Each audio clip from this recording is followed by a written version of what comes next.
Sosok Lisa Oktaviani, dulu MUA, kini jadi Aspri Hotman Paris, gaji lebih dari 15 juta rupiah per bulan. Belum lama ini, sosok asisten pribadi Hotman Paris yang bernama Lisa Oktaviani santer jadi perbincangan publik. Lisa Oktaviani diketahui adalah asisten pribadi Hotman Paris yang berasal dari Provinsi Bangka Belitung. Dia juga diketahui menjadi Aspri Hotman Paris yang ke-27.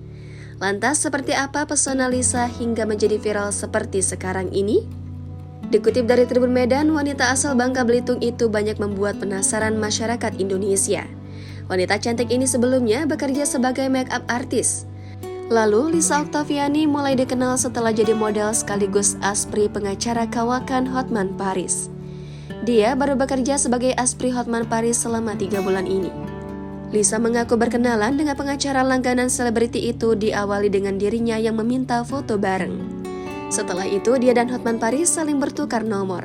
Lisa menyebut posisi nomor Aspri ke-27 memang langsung ditawarkan oleh Hotman Paris saat pertemuan mereka yang kedua. Lisa mengungkapkan jika gajinya lebih dari 15 juta rupiah per bulan. Memiliki wajah yang cantik dan tubuh semampai, Lisa memang layak menjadi model profesional. Tak hanya itu, ia juga memiliki body goals impian kaum hawa. Gak heran jika pesonanya itu bisa memikat banyak pria di luar sana. Lisa memiliki wajah yang berbeda dari Aspri yang lainnya. Dia memiliki wajah khas oriental yang menggemaskan. Ditunjang dengan bentuk badannya yang ramping, tinggi dan kaki jenjang membuat penampilan Lisa terlihat seksi. Ternyata tubuh body goalsnya itu terbentuk lantaran Lisa hobi angkat beban loh. Terlihat dalam Instagram miliknya. Unggahan Lisa saat sedang berada di lokasi fitness dan sedang angkat barbel. Sejak jadi Aspri Hotman Paris, karir Lisa mulai merangkak naik. Buktinya beragam tawaran pekerjaan kini bertubi-tubi menghampiri.